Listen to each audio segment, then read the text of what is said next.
Olá, professores! Estamos aqui para gravar nossa quarta aula sobre a nossa revista de Colossenses, um tratado cristológico. Na aula passada, nós basicamente começamos a entrar no texto bíblico. O Marcos veio dar aula para vocês aqui, nós começamos a entrar no texto bíblico. Colocamos ali alguns pontos principais para iniciar, principalmente na ação de graças de Paulo. Nessa aula 4, nós temos o tema Uma Vida Digna em Cristo, onde Paulo, ainda no começo da carta, nós vamos percebendo que, basicamente, professores, durante essa revista, nós vamos falar quase versículo por versículo. E nós temos aqui o texto bíblico, então, do capítulo 1, do versículo 9 até o versículo 14, onde Paulo vai colocar ali, principalmente, o fato de eles terem que continuar na caminhada que eles já estão fazendo. O primeiro tópico vai ser exatamente sobre isso, onde é constância, continue caminhando. Nessa lição, antes de nós entrarmos nesse primeiro tópico, quando nós falamos uma vida digna em Cristo, nós estamos colocando uma ideia, principalmente, de que Paulo, em poucos versículos, está mostrando pontos específicos que fazem da nossa vida uma vida digna. E esses pontos específicos, para fazer da nossa vida uma vida digna, só podem ser verdadeiros se eles forem em Cristo. Obviamente que Paulo não está tentando fazer um catecismo para a gente de como viver perfeitamente. Paulo está dando características para aquela igreja, para que aquela igreja consiga continuar a sua caminhada e melhorar a sua caminhada durante aquele período de tempo posterior àquela carta que eles teriam, e assim chegando cada vez mais em uma intimidade melhor com Jesus. Se nós formos olhar em outros tópicos, em outras lições, em outros pontos, nós vamos encontrar outros pontos que não sejam só esses que nós estamos colocando aqui. Mas aqui nós estamos nos atentando principalmente ao que Paulo colocou especificamente nessa saudação dele para essa igreja. Então ele começa no primeiro tópico colocando, eu começo colocando para vocês constância, continue caminhando. O ponto é, a igreja de Colossos, ela não estava mal. Nós falamos isso anteriormente na lição 1 e na lição 2. Ela não estava mal, ela não era uma igreja, vamos fazer uma comparação assim, parecida com Corinto, com muitos problemas muito explícitos, com falsos ensinamentos explícitos, com problemas de relacionamento explícitos. Não, lembra que nós falamos que os problemas basicamente, eles estavam entre vãs filosofias entrando sorrateiramente dentro da igreja, e fazendo com que a mente deles fosse um pouquinho abalada por aquilo, mas eles ainda não tinham se entregado a essas heresias. Automaticamente, o que Paulo fala? Olha, o que vocês estão fazendo está certo. O jeito que vocês estão caminhando está certo. O que eu estou mostrando para vocês é que vocês precisam se aprofundar ainda mais na intimidade com Cristo, para se aprofundando ainda mais na intimidade com Cristo, vocês consigam caminhar um caminho que já é certo, mas até que ele venha. Então, o que Paulo está trabalhando aqui, basicamente, é mostrando para eles de que aquele pequeno ponto, aquela pequena estadia deles na Terra, como é a nossa, que dentro do conceito de eternidade é tão pequeno, precisava ter um começo, um meio e um fim constantes dentro do Evangelho. Então, eles receberam o Evangelho, eles aceitaram aquilo, eles aceitaram a ressurreição de Cristo, a partir daquele momento eles se tornaram cristãos. Ok. Eles acreditaram na ressurreição de Cristo. Então, automaticamente, eles deveriam começar a caminhar como já estavam e continuar essa caminhada porque, irmãos e professores, nossa experiência espiritual, a nossa experiência com Cristo, a nossa experiência com o Evangelho, ela não é um momento, ela é a vida inteira. Então, para isso, eles deveriam continuar. Então, dá uma olhadinha. Eu coloquei aqui na revista que desde o dia que ouvimos orar por vocês, frutificando, crescendo, são expressões que ele usa, que nós colocamos também na lição anterior, que ele usa no texto anterior. Então ele está repetindo isso. Douglas Moore vai dizer que ele está fixando aquilo de forma simples, mas até de forma menos direta, por mais que ele esteja repetindo, mas menos direta no sentido de eu não vou repetir o que eu estava falando exatamente, mas eu vou repetir certos conceitos para que isso fixe na cabeça de vocês. Então, automaticamente, o que ele está dizendo é, tá certo isso. Continuem assim. Então, o que nós podemos trazer para nós desse tópico, principalmente, é entender que a vida cristã não é uma corrida de 100 metros. A vida cristã não é uma maratona do Usain Bolt.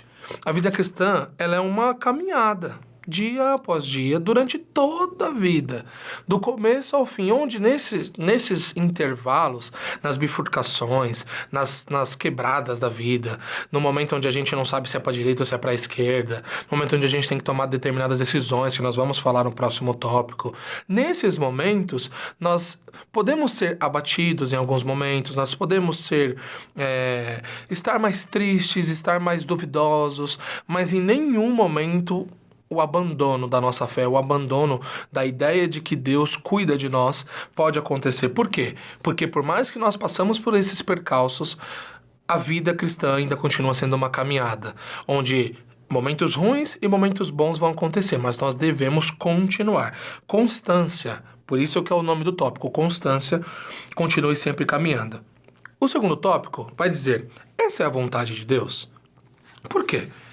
Irmãos, pense assim, professores, os seus alunos, alguns, eu não sei qual que é a faixa etária da sua congregação, da sua comunidade local. Geralmente, algumas igrejas não têm grupo de adolescente, então os jovens podem vir desde adolescentes até jovens um pouco já com a idade um pouco mais avançada. Às vezes tem um grupo de adolescente, então você se restringe ali a só o grupo de jovens. Mas basicamente, você vai ter alguns no seu grupo que trabalham, vai ter alguns no seu grupo que tem já uma vida social um pouco mais ativa, que já não tem aquela vida de ficar só na casa dos pais. Então, nós temos essas experiências. Ok, o que acontece? Por muitas vezes, nós colocamos a vontade de Deus onde nós não temos embasamento para dizer que é a vontade de Deus. E como que isso funciona? Eu coloquei um exemplo aqui. Pense que você é de uma empresa e que você é um péssimo funcionário. Um péssimo funcionário. Você entrega os relatórios tudo atrasado. Você não executa as ações como deveria executar. Você é um funcionário que está sempre entregando atestado um atrás do outro. Você é um funcionário que o chefe não pode contar. Você é um funcionário que falta sem avisar. E em determinado momento, você será demitido. Esse é o padrão dessas atitudes. Aí eu chego em você, vamos supor que eu te conheço. Eu chego em você e pergunto assim, fulano, irmão, foi demitido? O que aconteceu? E aí você responde para mim, Deus abriu essa porta, Deus fechou, então foi feita a vontade de Deus. Irmãos, não foi feita a vontade de Deus. Você era um péssimo funcionário. Foi feita a sua vontade. Que nós fizemos, nós agimos da maneira como nós queremos, sem pensar em nenhum tipo de consequência, mas a consequência chega. Então, esse exemplo que eu coloquei foi para mostrar como muitas vezes nós atribuímos a Deus coisas que não têm a ver com Ele. Assim como um estudante, ele não estuda e não passa na prova. Assim como um aluno, ele não estudou o ano inteiro, ele reprova de ano. Assim como muitas coisas acontecem na nossa vida e a gente sempre, para mascarar as nossas consequências, para nós não assumirmos as nossas culpas, nós colocamos isso na vontade de Deus. Por isso o tema. Essa é a vontade de Deus? Porque o que Paulo vai colocar aqui, ele vai nos destrinchar, mostrando que a vontade de Deus é conhecer intimamente Jesus Cristo. Essa é a vontade de Deus. A vontade de Deus, por mais que nós queremos falar, que Deus fale pra gente, vira esquerda, vira direita, agora abaixe, levante. Não é assim que acontece. Você sabe que não é assim que acontece, professor. O que acontece conosco é que nós queremos ser dirigidos e acreditamos que somos dirigidos pelo Espírito Santo, que é o tema do próximo tópico. Mas a vontade que Deus tem para mim, para você, professor, para os seus alunos, para todos os jovens a qual você vai ensinar, a vontade de Deus é que nós conheçamos Jesus Cristo intimamente, o maior possível, da melhor forma possível. Que a gente tenha o maior conhecimento possível. Por quê? Porque é o conhecimento de Jesus Cristo que faz de nós termos o caráter dele. Quanto mais nós o conhecemos, mais parecidos nós queremos ser com ele. Mas é o Espírito Santo que vai fazer isso dentro de nós. Ok, mas o Espírito Santo não vai fazer uma coisa de qual você não conhece. Então você precisa conhecer Jesus intimamente para que essa ação de santificação, essa ação de você ser mais parecido com Cristo, seja cada dia mais sendo verdadeira, cada dia mais sendo executada ponto a ponto, na caminhada, conforme nós falamos no tópico anterior. É assim que funciona. Então nós colocamos aqui, ó, quando nós entendemos que a vontade de Deus é conhecer Jesus, nós deixamos de atribuir a Deus tudo que é nosso. Ah, mas você está dizendo, professor, que Deus não pode administrar, guiar nossa vida? Não, não é isso que eu estou dizendo. Através do seu Espírito, ele o faz assim. Mas o que eu estou dizendo é que nós pegamos, às vezes, o espectro de Deus, dizendo, Deus, o que Deus? O nosso Deus é Criador do Universo. Ok, nós pegamos o espectro de Deus e colocamos qualquer coisa, boa ou ruim, que aconteça na nossa vida, sendo consequência das nossas atitudes, como uma vontade de Deus. E não é uma vontade de Deus. Então, se a gente comer muito, a gente ganha peso. Se a gente comer pouco, a gente perde peso. Não é a vontade de Deus, é o que você está fazendo. É o que eu estou fazendo. Se nós não formos um bom aluno, nós não vamos passar nas provas, como eu acabei de dizer. Se nós formos um péssimo funcionário, nós não vamos continuar com o nosso emprego. Se nós formos péssimos irmãos dentro da comunidade, automaticamente pessoas não estarão próximas de nós. Isso é consequência de nós. Isso não é consequência da vontade de Deus. Então, esse ponto é importante, porque conhecer Jesus é a vontade de Deus. Se nós pudéssemos perguntar qual que é a vontade de Deus, eu tenho quase certeza, ou plena certeza, para falar a verdade, pelo que a Bíblia coloca para nós, que ele iria falar, conheça o meu filho. Porque Deus se revelou em Jesus. Conhecer Jesus é a vontade de Deus. Ele se revelou para que nós o conhecêssemos. E a partir disso, consigamos viver a nossa vida dia após dia. Quando os apóstolos perguntaram para Jesus, quem é Deus? Me mostra Deus. Olhe para mim, ele falou. Então, conhecer Jesus é a vontade de Deus para a minha, para a sua vida, professor, e para os alunos a qual você vai ensinar. No terceiro tópico, nós vamos falar automaticamente sobre guiados em sabedoria e entendimento. E por quê automaticamente? Tá, então se a vontade de Deus é que nós conheçamos o Filho, como que isso se aplica à nossa vida cotidiana? Dá uma olhadinha no versículo 9, irmãos, do capítulo 1. Por essa razão, desde o dia em que ouvimos, não deixamos de orar por vocês e de pedir que sejam cheios do pleno conhecimento da vontade de Deus. Então, ser cheio do pleno conhecimento da vontade de Deus, nós acabamos de falar. O pleno conhecimento da vontade de Deus é nós conhecermos intimamente o Filho dele, com toda a sabedoria e entendimento espiritual. Então aqui essa basicamente é a prática do que nós estamos dizendo. Na carta aos Colossenses, Paulo não fala tanto do Espírito Santo. Não é um nome que ele cita muitas vezes. Eu até coloco no começo do tópico para vocês. A carta é cristológica, tanto que o subtema nosso é um tratado cristológico. Mas aqui ele está dizendo sobre essa ação. O que seria, então, o entendimento espiritual? O entendimento espiritual nada mais seria do que, conforme nós... Lembra do tópico anterior. Conforme nós conhecemos cada dia mais a pessoa do Espírito Santo, ou a pessoa, principalmente a pessoa de Jesus, cada dia mais que a gente conhece a pessoa de Jesus Cristo, é automático que o Espírito Santo começa a agir cada vez mais em nós. Lembra que nós acabamos de falar que, ao conhecermos Jesus, a gente abre espaço para que o Espírito Santo construa em nós o caráter de Cristo? É isso que acontece na prática. Nós conhecemos Jesus, quem é Jesus, o que ele é para nós, o que ele fez por nós, o que ele continua fazendo, que lugar ele está, qual que é a ação dele em minha vida, o que ele prometeu. E assim a gente vai vivendo, não só conhecendo na teoria, mas vivendo isso. É automático que o Espírito Santo começa a agir mais na nossa vida. E principalmente, guiar a gente mais. O entendimento e a sabedoria, eu ainda coloquei para vocês aqui, que eles seriam dois pontos das virtudes ali que Aristóteles vai citar. Mas basicamente pra gente, coloquei vários textos aí para vocês, depois vocês dão uma olhada, sobre como ele veio em reis, como ele veio em profetas. Mas basicamente pra gente, como que ele vai funcionar? Ele vai funcionar assim. Eu ainda coloquei aqui uma parte prática. Você tem uma decisão a se tomar, professor. Eu sou pentecostal. Nós somos pentecostais. Nós estamos na Assembleia de Deus do Ministério de Santo André. Nós temos a confissão nossa de fé, ela é pentecostal. Eu sei que no pentecostal, muitas das vezes a gente espera, muitas vezes, não é poucas, a gente espera uma ação sobrenatural de Deus para nos dizer o que nós temos que fazer. Então nós temos um caso específico e nós pensamos, Deus, o que eu tenho que fazer aqui? Nós esperamos que um profeta venha, nós esperamos que alguém diga algo dentro de um conselho, o pregador fale algo que toca o nosso coração do que nós devemos fazer. Nós temos determinadas experiências que isso aconteceu e era o que Deus queria pra gente. Mas lembra que nós falamos de uma caminhada, de uma constância? Nessa caminhada, professores, prestem atenção, nessa caminhada, o sobrenatural ele não é diário. A vida, ela é, na maioria das vezes, natural. O seu dia a dia é a sua segunda, a sua terça, a sua quarta, a sua quinta, a sua sexta. Às vezes, você pode ser um caso, professor, de que trabalha ou estuda durante toda a semana, você só tem um domingo para ir.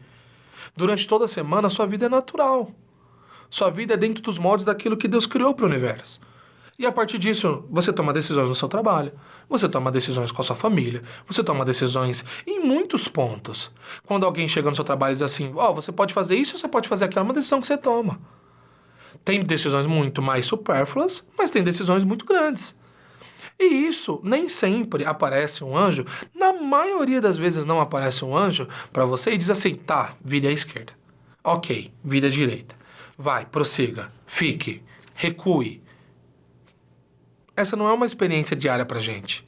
A nossa experiência diária é uma experiência humana onde nós necessitamos tomar decisões mesmo sem saber ao certo se aquilo é o correto ou não a se fazer. Por muitas vezes. Por muitas vezes você pondera muitas coisas dos dois lados e fala, não, eu tenho que tomar essa decisão baseado no que eu ponderei e eu acho que esse lado aqui é melhor para mim executar. Então, onde entra o Espírito Santo? Ele pode, através dos seus dons, colocar alguém para te falar uma coisa específica? É claro, nós somos pentecostais, nós cremos assim. Mas nós sabemos que isso não é o padrão. O padrão é eu e você tomar as decisões. E o que eu coloquei aqui para vocês é que tem uma decisão a se tomar? Ajoelhe. Ore a Deus. Diz, Deus, eu te apresento aqui o meu dilema. Eu te apresento aqui o que eu tenho. Peça a Ele que ilumine a sua mente. Que coloque luz ao caminho que você tem que seguir, que o Espírito Santo consiga te guiar. Se o Espírito Santo quiser te dar uma resposta direta, ele te dará. Mas se ele não tiver uma resposta direta para você, ou não quiser te dar uma resposta direta, levante-se, pondere os pontos e pondere, obviamente, com o cristianismo como ótica, com o que a gente acredita de Jesus como ótica, nunca ponderando coisas que vai contra a palavra de Deus. Pondere e tome a sua decisão. E creia que o Espírito Santo está te guiando. É assim que o crente vive, irmãos. Nós vivemos pela fé. Vai ser maravilhoso quando nos falar o que nós temos que fazer? Sim. Mas geralmente, talvez essa seja a sua experiência, porque eu já tive assim, quando ele fala o que tem que fazer, é que basicamente era uma coisa que a gente não queria fazer. Então, vamos juntar esses dois tópicos? Essa é a vontade de Deus? Guiados em sabedoria e entendimento, a vontade de Deus é que eu conheça o Filho intimamente. A vontade de Deus é que cada dia mais eu tenha um relacionamento mais puro possível com essa pessoa aqui, Jesus Cristo. E esse relacionamento vai abrir espaço que o Espírito Santo de Deus nos guie durante a nossa vida. Em sabedoria e entendimento. Mas principalmente, nos auxilie, mesmo que não diretamente, a tomar decisões. E se caso nós tomarmos as decisões erradas, que consiga nos auxiliar para passarmos por essas consequências e voltarmos ao caminho correto. Então, basicamente, é assim que nós sabemos o que é a vontade de Deus e conseguimos entender como o Espírito Santo nos guia durante toda a nossa vida.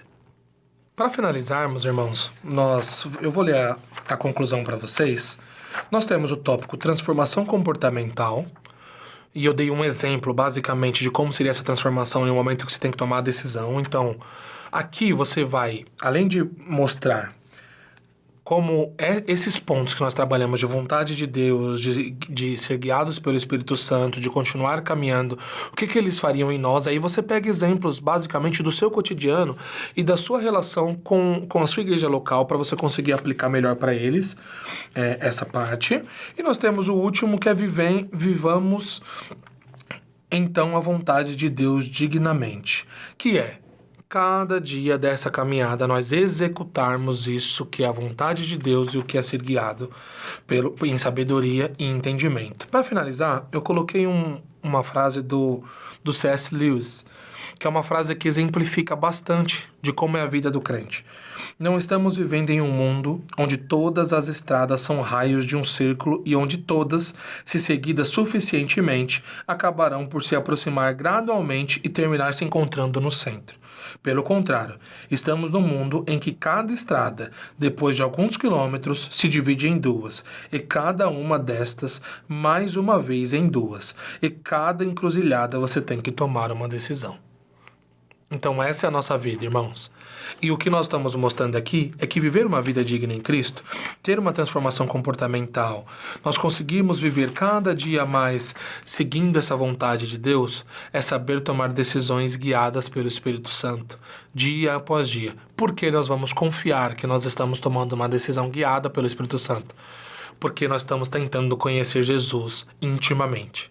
Então, se o nosso esforço é conhecer cada vez mais, cada dia mais, Jesus intimamente, automaticamente nós estamos mais confiantes do que decisões ponderadas na palavra de Deus são decisões que o Espírito Santo está nos guiando a tomar.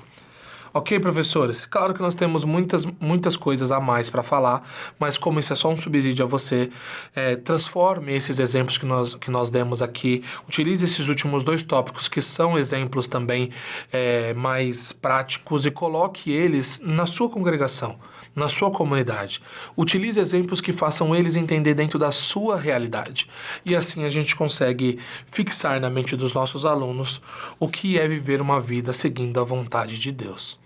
Tenha um ótimo dia, uma ótima aula para você. Até a próxima aula.